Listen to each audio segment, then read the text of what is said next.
사업하는 것도 용기가 필요하고요. 또 우리가 이 세상을 살아가는 데 있어서 용기가 필요한 것을 느낍니다. 왜냐하면 이 세상에는 오늘 주님도 말씀하셨지만 분노가 많이 있죠. 분노. 그 다음에 간음하는 일도 많이 생기고 고발하는 일도 많이 생기고 잘못한 것이 없는데도 고발당하는 경우가 많아요. 그 다음에 거짓 맹세하는 거, 이런 것들이 가득하기 때문에 이런 세상에서 정말 우리가 주님과 함께 살며 주님의 은혜로 승리하려면 믿음의 용기가 필요한 것입니다. 우리가 성경을 이렇게 보면 성경은 세 가지인 것 같아요. 율법은 우리가 창세기, 출애굽기, 레위기, 민수기, 신명기를 율법이라고 그러잖아요.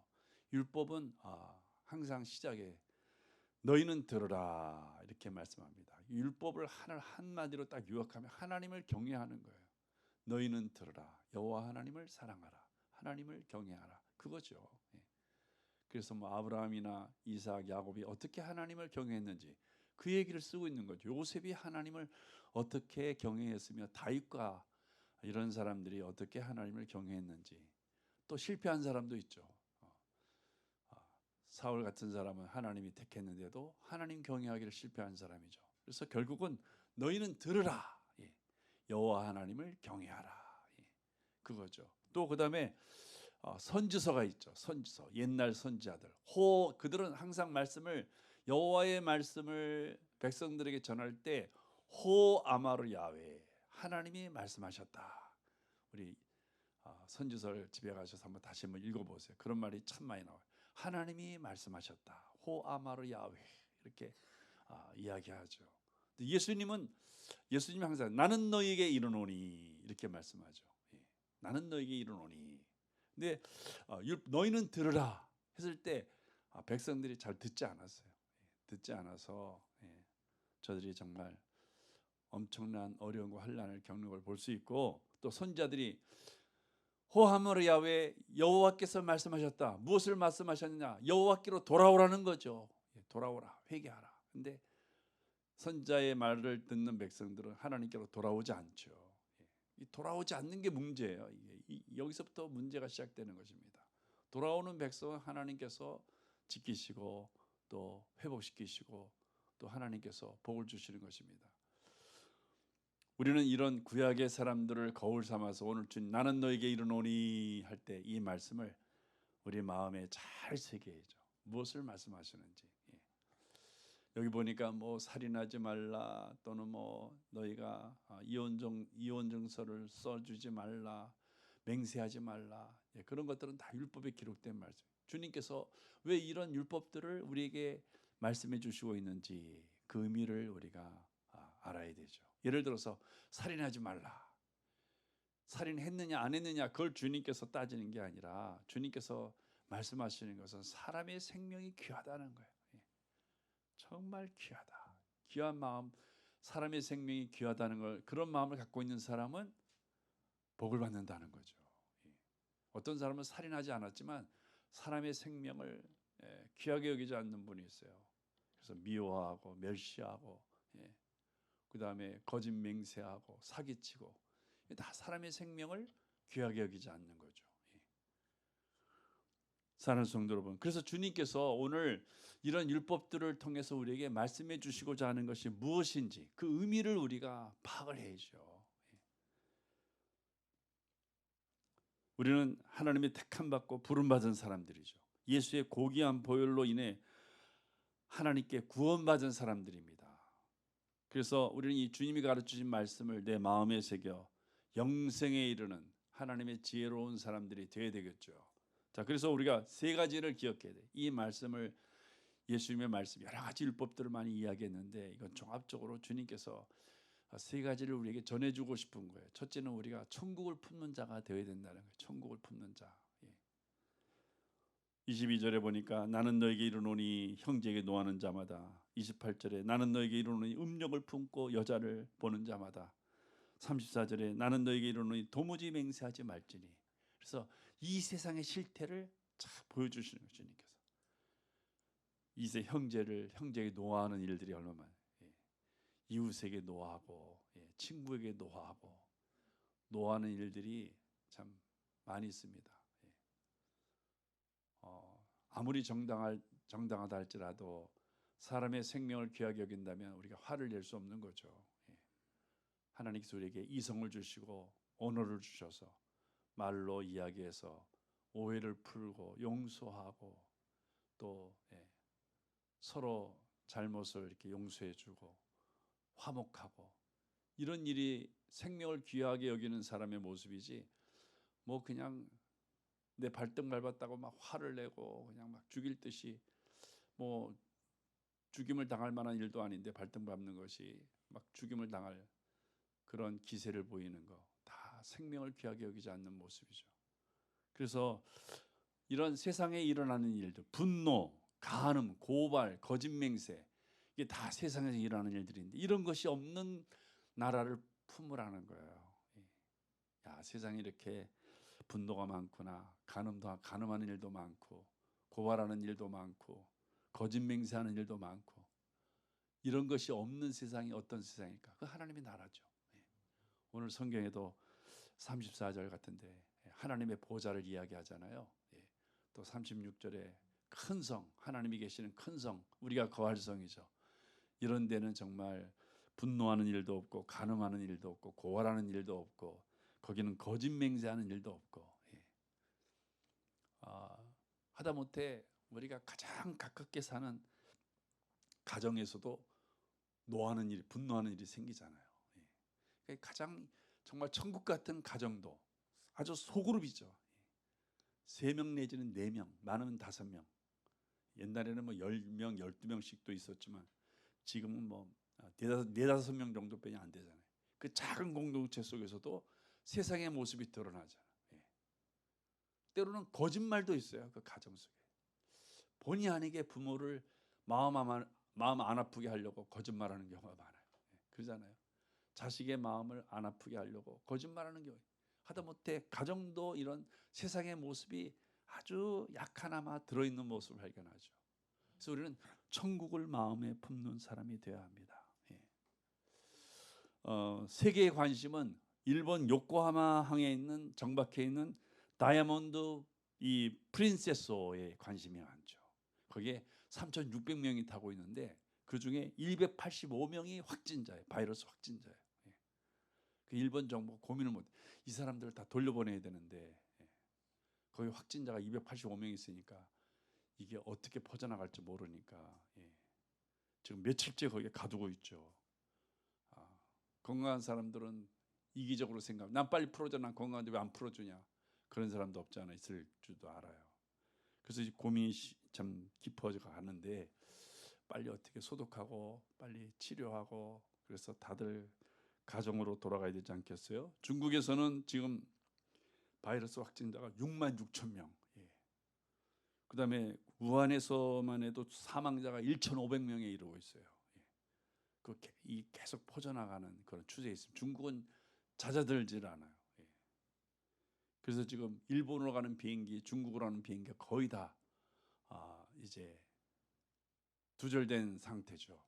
그 제주항공 같은 데는 일본 운행을 하면서 이게 회사를 운영해가는 실정인데 이게 끊기니까 지금 부도날 상태에 있습니다. 이 제주항공이 넘어갈 그런 상태에 있어요. 참 심각한 상태죠. 뿐만 아니라 중국 후한에서는 이 바이러스를 이게 치료하는 정책이 잘못된 것을 세계에 알리는 중국 사람들인데 그런 사람 다 잡아갑니다. 그래서 다 잡아가 실종되고 있어요. 가족들이 막 신고하고 있어요. 실종됐다고 신고하는데 그런 사람들은 정말 국가에서 정부에서 격리시키고 감금시키고 또 강제노동시키고 있죠. 정말 바이러스 하나 때문에 온 세계가 소동하고 있는 모습을 볼 수 있습니다. 우리 성도들 일주간 세상에서 살아보니까 어떠세요? 어떠십니까? 정말 숨이 막힐 때가 많잖아요. 평화로운 우리나라이지만 이런 곳에서도 우리가 살아갈 때 숨 막힐 때가 많습니다. 오늘 주님께서 분노, 간음, 고발, 거짓맹세만 이야기했지만 이거 외에도 여러 가지 모습 때문에 숨 막힐 때가 많죠. 옛날 우리 그런 말이 있었잖아요. 유전무죄, 무전유죄라는 말이 우리 성도들 기억하고 있죠. 돈이 있으면 죄가 아니고 돈만 있으면 어떤 짓을 해도 죄가 아니다. 또 돈이 없으면 아무리 선행을 해도 죄가 되는 경우가 있죠. 그게 바로 세상이라는 거죠. 사는 성도 여러분, 이런 세상에 사는 우리 하나님 백성들, 정말 하나님께서 부르시고 택하시고 예수의 귀하신 보혈로 구원에 이르게 하시고, 이런 하나님 백성들은 천국을 마음에 품어야 된다. 그래서 5장 시작할 때도 팔복을 이야기하면서 천국이 저희 것이다. 이 천국을 품는 자가 되어야 됨을 주님께서 말씀하셨습니다. 이 천국을 품을 때에 우리 모든 삶에 천국의 즐거움과 또 예수 그리스도의 기쁨과 생명의 길이 나타나는 거죠. 그래서 이 천국을 품어야 됨을 예수님이 5장에서 시작하면서 산상수훈을 가르치는 거예요. 이렇게 하는 사람은 천국을 갖는다. 사는 성도 여러분, 우리가 천국을 품을 때 우리 삶이 이런 험악한 세상 속에서 우리가 실족하지 아니하고 승리할 수가 있는 것입니다. 그럼 두 번째로 예수님 말씀하시는 것이, 이 천국을 품을 때 이 천국을 소망하는 삶이 내 삶에 나타나게 하기 위해, 증거되게 하기 위해서 예배하는 자가 되어야 된다는, 예배하는 자. 우리가 뭐 살인하지 않고 뭐 맹세하지 않고 간음하지 않는다고 해서 우리가 모든 하는 일이 정말 복될 수는 없습니다. 23절 24절 보니까, 그러므로 예물을 제단에 드리려거든 드릴 때에 거기서 내 형제에게 원망 들을 만한 일이 있는 것이 생각나거든 예물을 제단 앞에 두고 먼저 가서 형제와 화목하고 그 후에 와서 예물을 드리라. 그래서 예물을 제단에 드리는 예배죠. 자, 예배하는 행위를 우리가 해야 됩니다. 예배가 굉장히 중요함을 말씀하는 거예요. 그래서 하나님 받으시는 예배는 어떻게 드려야 될지를 이야기하는 거죠.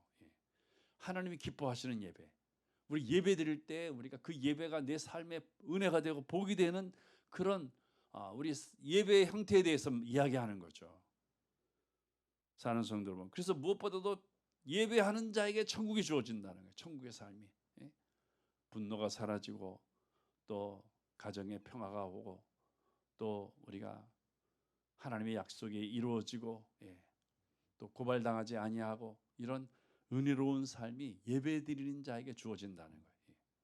그 예배를, 참된 예배가 중요하잖아요. 그 유대인들은 맨날 싸워요.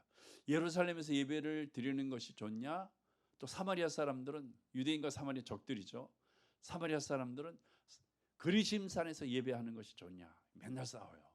자기들이 옳다고 그러죠.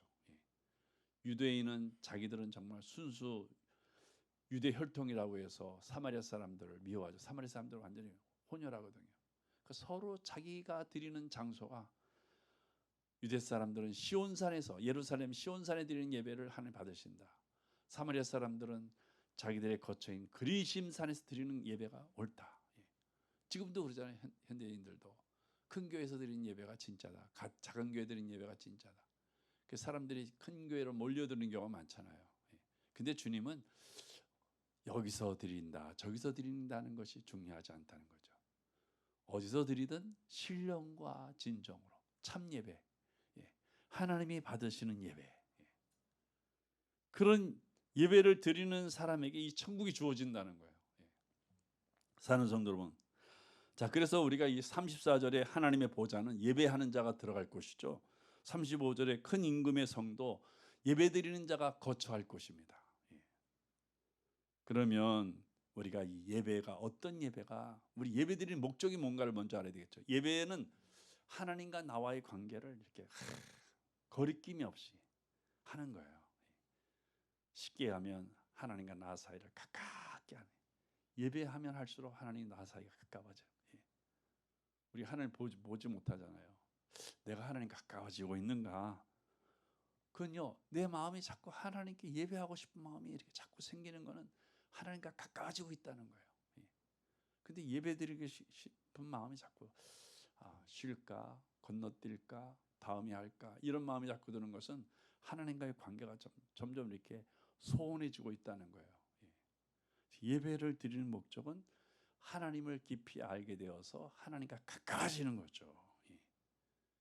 그래서 우리가 이 다윗의 이야기를 우리가 예를 든다면, 이 다윗은 베레스 우사의 때와 바알브라심의 때가 있죠. 역대상 보니까 베레스 우사라고 하는 것은 하나님과의 관계가 이렇게 멀어진 때, 소원해진 때, 자기 힘으로 다 하려고 할 때, 그 법궤 들여오는 일도 자기 힘으로, 자기 지식으로 다 들여오잖아요. 하나님께서 말씀하시고 다 무시해버리고 하나님 법궤를 어깨에 메고 들여오는데 수레에다 싣고 들어오잖아요. 그러니까 자기 힘으로 하는 일은 결국 죽음이 나타나요. 우사가 죽잖아요. 베레스 우사라고 하는 건 자기 힘으로 하다, 그런 뜻이 있어요. 자기 힘으로 하니까 우사가 죽은 거예요. 뭐 소가 이 법궤가 만져서 죽은 게 아니고 자기 힘으로 하는 일에는 죽음이나 사망이 나타난다는 걸 보여주는 거예요. 근데 이게 지나서 깨달았어요. 언제 깨달았냐면, 다윗이 하나님, 내가 하나님 성전 지어줄게. 아주 그냥 사실은 멋있게 보이는 것 같지만 교만한 거예요. 그러니까 하나님께서 야, 짓지 마. 내가 언제 너에게 성전 지어달라고 그랬어? 나는 한 곳에만 머물러 있는 사람이 아니라 이 장막에서 저 장막으로 너희가 가는 곳마다 내가 함께하는 여호와 하나님이시다. 내가 한 곳에만 머물러 있는 그런 이방신의 그 신이 아니라는 거죠. 그러니까 네가 굳이 성전 지으려고 하지 않아도 돼. 대신 내가 너를 위해서 한 왕조를 세워줄게. 또 너와 내 아들에게 영원한 왕위를 내가 견고하게 세워줄게. 그 다윗이 깨닫죠. 왕조를 세우는 일은 내가 하는 일이 아니라 하나님이 해주셔야 돼. 하나님이 주인이시구나. 내가 주인이 아니라, 내가 주인이어서 하나님의 성전을 짓는 것이 아니라 하나님이 주인이셔서 나를 위해서 모든 걸 견고하게 세워주는구나 깨달아서, 하나님, 나는 주의 종입니다. 나는 주의 종입니다. 그런 고백하잖아요. 사랑하는 성도 여러분, 우리가 이 예배 드리는 것은 하나님이 나의 주인이시고 나는 주님의 종이다라는 것을 인정하는 게 예배예요. 그런 예배를 하나님 받으시는 거예요. 그래서 시편에 보니까 예배할 때 시온의 대로가 쫙 열려서, 시온의 대로는 고속도로죠. 하나님의 은혜가 내게 오는데 막히는 거 없이, 또 장애물이 없이, 무슨 변수가 없이, 어떤 사고가 생겨서 일이 막히는 일이 없이 고속도로라는 것은 쭉 은혜가 내게로 내가 원하는 시간에 원하는 대로 임하는 것이 시온의 대로예요. 내가 하나님과의 관계가 너무 좋으니까 시온의 대로가 열려 하나님의 은혜가 내게 임했다고 다윗은 고백하는 것입니다. 사랑하는 성도 여러분, 바로 예배라고 하는 것은 이렇게 하나님과의 관계가 개선되어서 용기를 얻고 힘을 얻고 하나님과의 관계가 좋을 때를 이야기하죠. 그래서 그때에 블레셋의 엄청난 손이 6손이고 발가락이 6가락인 엄청난 장군, 힘이 어마어마하게 큰 장군이 나타났는데도 하나님과의 관계가 워낙 좋으니까 그 군인과 싸울 용기가 생기는 거예요. 싸우는데 하나님이 그 대적들을 다 물리쳐 주시는 거예요. 사람이 패하는 이유는요, 겁이, 두려움 때문에. 그 대학 입시도 참 쟤는 실력이 너무 좋은데 대학 입시 가면 성적이 안 나와.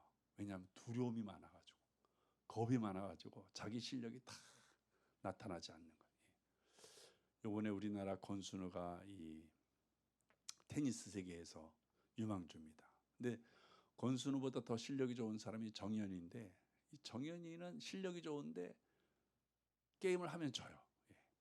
뭐 손가락이 아프다 그러고 또 다리가 뭐 아프다 그러고, 그 원인이 뭐냐면 두려움이 없는 거예요. 두려움. 실력은 있는데 두려움이 없어요. 권수는 정현이보다 실력이 조금 떨어지만 겁이 없어요. 그래서 그냥 막 힘있게 쳐요. 이기는 확률이 많은데, 성도 여러분, 우리가 이 생을 사는 것도요, 용기가 있어야 돼요. 두려움이 없어야 돼요. 그 용기는 우리가 예배할 때 하나님이 주시는 거예요. 아무리 어려운 일도 하면 될 것 같아. 또 그냥 막 경쟁자가 많은 일도 그냥 내가 도전하면 될 것 같은 그런 믿음, 그런 힘, 그건 하나님과의 관계가 개선될 때 찾아오는 힘이고, 이 하나님과의 관계 개선은 예배할 때 하나님과 나와의 관계가 시온의 대로가 열린다는 것입니다. 그래서 오늘 주님께서 예배의 중요성을 이야기하는 거예요. 자, 하나님과의 관계가 정말 이게 거리낌이 없어야 되듯이 또 형제의 관계도, 형제와의 관계도 좋아야 된다는 거죠. 근데 하나님과의 관계가 좋아지면 형제와의 관계도 다 좋게 되어 있어요. 예. 우리가 하나님과의 관계가 이렇게 소원해질 때, 멀어질 때, 부모와의 관계도 관계 속에서 화가 많이 나게 되고, 형제와의 관계도 화가 나게 되고, 관계가 이렇게 별로 좋지 않게 되는 경우가 많습니다. 주님께서는 예배라고 하는 것은 이 관계를 좋게 하는 것이 예배다. 그래서 이 하나님 앞에 아름다운 예배를 드리는 것이 중요한 거죠. 마귀의 역할은 이 예배를 못 드리게 하는 거예요. 못 드리게. 그래서 우리가 사울 같은 사람 하나님 택했잖아요. 성경 읽는 사람 중 어떤 분이야? 아니 사울은 하나님 택해놓고 왜 버리시느냐고. 택할 때는 언제고 또 버리는 건 또 뭐냐고 그렇게 질문하는 분이 없지 않아요. 사울은요, 하나님 왜 버리셨냐면 예배를 드리는데 사울이 좀 늦었어요. 그래도 좀 늦더라도 하나님이 정해주신 기회에도 예배를 드려야 되는데 화가 나니까 화가 막 치밀어 오르니까 자기가 드려버렸어. 제사장이 주관해서 드려야 될 예배를 왕인 자기가 예배를 이렇게 드리고, 그 다음에 그런 마음으로 전쟁터에 나가서 싸우는데 이겼어요. 이겼는데 하나님께서 아말렉 사람들과의 싸움에서 모든 짐승이나 사람들은 다 죽이라고 말씀하셨어요. 왜냐하면 그들은 너무나 우상이 아주 그냥 찌들어 있기 때문에 그들을 살려주면 너희 백성들이 우상 섬기게 되니까 아예 바이러스를 차단하듯이 차단해 버리라고 그랬어요. 근데 사울은 아예 하나님, 건장한 사람 데려다가 노예 삼으면 얼마나 좋습니까? 그리고 아주 토실토실한 양이나 이런 소들 가져다가 하나님께 예배드릴 때 그거 드리면 얼마나 좋습니까? 겉으로 보기에는 굉장히 그럴듯한 이야기 같지만 실제로 사울은 건장한 사람들을 노예로 삼는데 그 사람들의 우상들을 그대로 본받게 되고, 또 토실토실한 양념소 빼앗아 왔지만 그것을 하나님께 드리지 아니하였죠. 말은 그렇게 하지만 실제로는 행하지. 그 하나님께서 사울을 버리시는 것입니다. 성도 여러분, 이 마귀는 우리로 하여금 예배를 못 드리게 하는, 하나님이 기뻐하시는 예배를 드리지 못하게 만드는 게 마귀의 일이에요. 그래서 매일같이 또 매일 한산하다가도 꼭 예배 드리려면 뭐 전화가 오고 누가 찾아오고, 예배 드리려고 하면 또 뭐 못 드리게 하는 그런 일들이 다 마귀의 역사죠. 사랑하는 성도 여러분, 우리가 예배에 집중해야 합니다. 예배는 하나님과 나와의 관계를 개선시키고 또 사랑과의 관계를 개선시키는 것이 예배예요. 예배를 드리고 나서 은혜 받으면 그래 용서해야지, 그래 화목해야지, 그런 마음이 성령께서 내 마음을 이렇게 움직이시는 거예요. 성도 여러분, 그리고 우리가 예배를 본다 그러잖아요. 예배를 본다. 예배는 하나님을 보는 것이. 은혜 받았습니다. 왜 은혜 받았습니까? 오늘 설교 참 이야기가 많고 재밌습니다. 그건 은혜 받은 게 아니에요. 은혜 받았습니다. 내가 오늘 지식을 얻었습니다. 은혜 받은, 그건 은혜 받은 게 아니에요. 은혜 받았다고 하는 것은 내가 하나님을 봤다. 하나님을 봤다. 물론 육신으로 보는 것은 아니에요.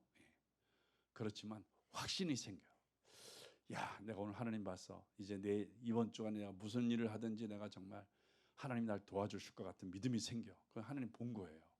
왜냐하면 창세기 보니까 야곱이 형 에서가 400명의 군사를 이끌고 자기를 죽이러 온다는 말을 듣고 약복강가에서 씨름하잖아요. 기도에 씨름을 하는데 아침이 딱 되니까 형이 자기를 죽일 것 같지 않는 생각이 딱 들어요. 확신이 생겨. 형이 나를 안 죽이겠다. 그래서 거기를 분이엘이라, 내가 하나님의 얼굴을 봤다. 그게 뭐냐면 하나님의 얼굴을 봤다는 그 말의 의미는 형이 나를 안 죽일 것을 내가 확신한다. 하나님이 나를 도우셔서 형이 나를 분명히 안 죽인다.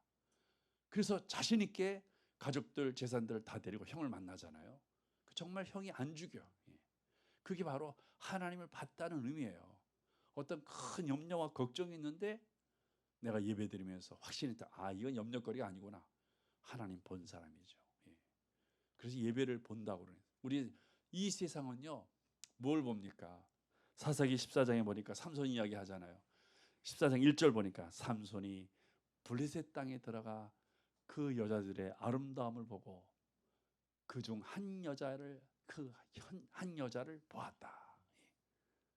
이 하나님을 봐야 될 나실인 삼손이 하나님을 보지 않고 그 시간에 어디 갔어요? 블레셋 땅에 가서 아름다운 여인들이 쫙 그 중에 한 여자를 보았다. 이야기를 다 설명할 수 없어요. 마지막 절에 가보니까 삼손이 이야기 마지막 가니까 그 눈이 뽑혔다 그랬습니다.